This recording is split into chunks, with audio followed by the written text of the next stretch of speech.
اگر آپ گرمی سے پریشان ہیں اور کوئی ایسا دیسی ڈرنک پینا چاہتے ہیں جو جسم کو ٹھنڈک بھی دے اور ذائقے میں بھی بہت اچھا ہو، تو آج کی یہ ریسپی آپ کے لیے بہترین انتخاب ہے۔ یہ شربت بہت آسانی سے گھر پر تیار ہو جاتا ہے اور بچوں اور بڑوں سب کو پسند آتا ہے۔ چلیں شروع کرتے ہیں آج کی یہ زبردست سی ریسپی۔ بسم اللہ الرحمن الرحیم۔ السلام علیکم، خوش آمدید میرے یوٹیوب چینل پر۔ آج میں بنا رہی ہوں کچی کیری کا شربت۔ سٹیپ بائی سٹیپ کچی کیری کا شربت بنانا بتاؤں گی، جو ذائقے میں لاجواب ہے اور گرمیوں کے لیے بہترین ڈرنک ہے۔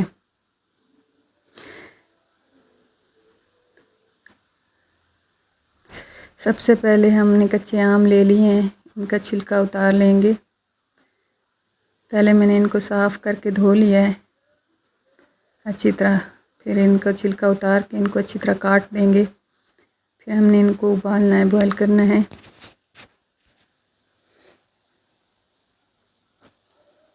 یہ شربت گرمی بھگانے والا ہے۔ کچی کیری کا شربت ایک بار گرمی میں آپ ضرور بنائیں۔ یہ ڈرنک گرمی میں ایسی تازگی دیتا ہے جیسے ٹھنڈی ہوا کا جھونکا۔ گرمی میں جسم کو ٹھنڈک دینے والا مزیدار کیری کا شربت گھر پر آسانی سے بن جاتا ہے۔ آپ کو یہ ویڈیو دیکھنے کے بعد انشاءاللہ آپ آسانی سے گھر پر کیری کا شربت بنا سکیں گے۔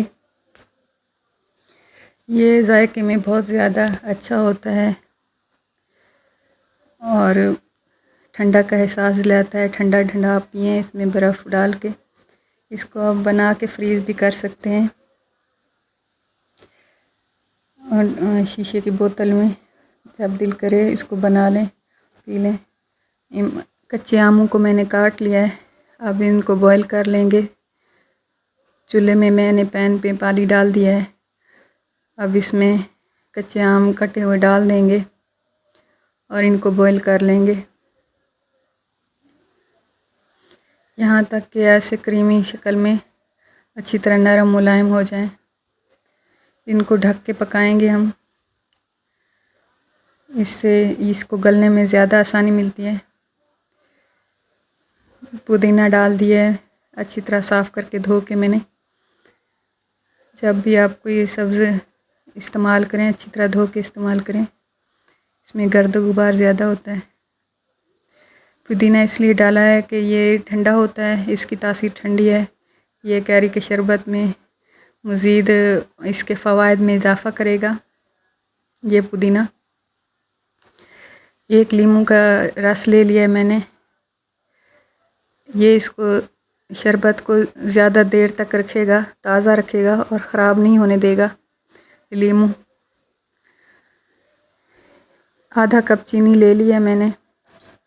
اس کو بھی ابلتے ہوئے آموں میں ڈال دیں گے تاکہ یہ اچھی طرح پگھل جائے اور اس میں یکجاں ہو جائے، کچا پانی اس کا ختم ہو جائے۔ تھوڑی سی اور چینی میں نے ڈال دی ہے، مجھے چینی کم لگ رہی تھی۔ اور اس میں آدھا چمچ کالا نمک ڈال دیں گے۔ آپ حسب ذائقہ اس میں چینی اور نمک کم یا زیادہ کر سکتے ہیں۔ یہ پرفیکٹ ہے اس کے لیے، آدھا چمچ کالا نمک اور آدھا کپ چینی۔ اب چینی کو تب تک یہ پکائیں گے جب تک چینی اچھی طرح گھل نہ جائے اس میں، اور اس میں وائٹ جھاگ آتا ہے جو، اس کو نکال دیں گے کہ یہ شربت کو خراب کر دے گا۔ اس میں جو سفید جھاگ آیا ہوا ہے اس کو ہٹا دیں گے۔ اب ہم اس کو فریش بھی بنا سکتے ہیں اور اس کو فریز بھی کر سکتے ہیں، یہ خراب نہیں ہوگا۔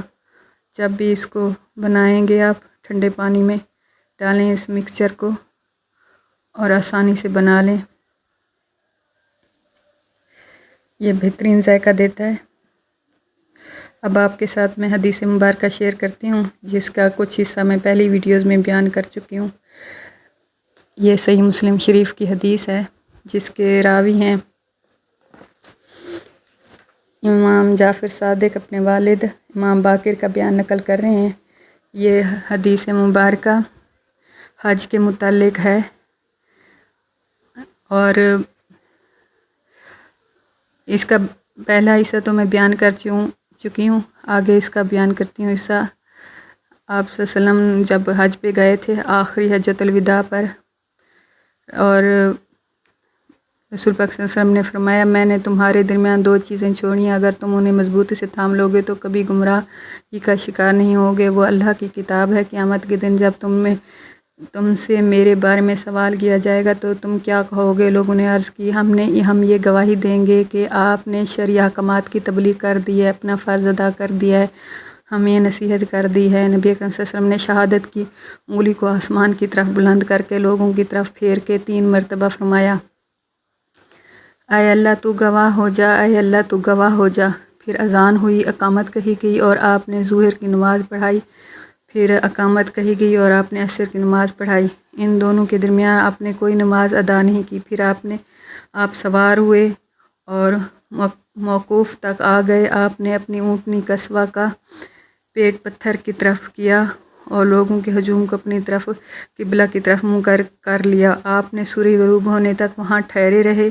زردی رخصت ہوتی رہی یہاں تک کہ سورج مکمل غروب ہو گیا۔ نبی اکرم صلی اللہ علیہ وسلم نے حضرت اسامہ کو اپنے پیچھے سوار کیا اور روانہ ہوئے۔ آپ نے مہار کو اتنا زیادہ کھینچا ہوا تھا کہ اونٹنی کا سر پلان کے اگلے حصے سے لگ رہا تھا۔ آپ نے ہاتھ کے اشارے کے ذریعے لوگوں کو اطمینان سے چلنے کی تلقین کی۔ جب آپ کسی پہاڑ کے قریب جاتے تو مہار کو ڈھیلا کر دیتے تاکہ اونٹنی آسانی سے اوپر چڑھ جائے، یہاں تک کہ آپ مزدلفہ تشریف لے آئے۔ وہاں آپ نے مغرب اور عشاء کی نماز ایک ہی اذان اور 2 اقامتوں کے ہمراہ ادا کی۔ آپ نے ان دونوں نمازوں کے درمیان کوئی نفل ادا نہیں کی۔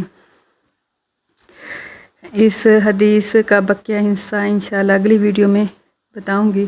ملتے ہیں اگلی ویڈیو تک، اللہ حافظ۔